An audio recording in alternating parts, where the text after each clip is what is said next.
जेके कोई वड्डो इज्जत दिए तो नंढा उन्हीं जी इज्जत कंदा मुआशरे जी गाल है जेके जो वड्डो इज्जत दिए नंढा उन्हीं जी इज्जत कंदा चाचे का सवा न सडींदा मामे का सवा उन्हीं के न सडींदा लिसंदा साजा वड्डा उन्हीं के इज्जत दियन पे नंढा उन्हीं जी इज्जत कंदा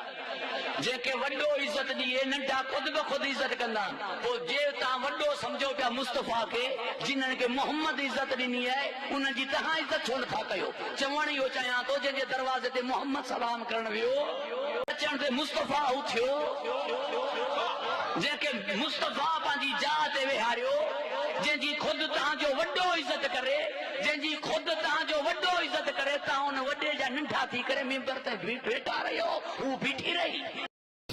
जेकॾहिं क़ौम जा वॾा सच ॻाल्हाइनि त पुठी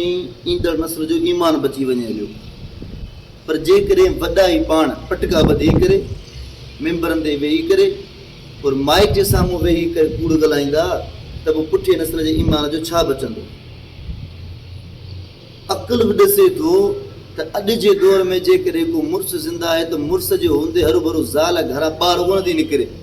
हालांकि गयो गुज़िरियल दौर आहे इंतिहाई किनो दौर आहे पर तॾहिं बि का घरवारी पंहिंजे मुड़ुस जे हूंदे हुए हरू भरू ॿाहिरि निकिरी करे कमु नाहे कंदी जेको कंदी आहे त मुआशिरो हुनखे बुरी निगाह सां ॾिसंदो आहे छा तव्हांजे नज़दीक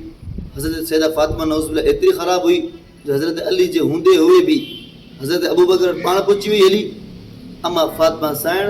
अबू बकर जे दरबार में पाण कोन वई आहे अबू बकर साईं वटि पाण कोन वई आहे बल्कि पैगाम मोकिलियो अथसि ऐं इहा ॻाल्हि बि ॾिस न तुंहिंजे किताब हक़ुल यकीन में जिल्द ॿिए में वाज़े लिखियलु आहे त सुहिणे अबू बकर साईं मां फातिमा साण खे चयो त फातिमा मूंखे नबी साईं जी मिटी पंहिंजनि मिटनि खां माइटनि खां वधीक अज़ीज़ आहे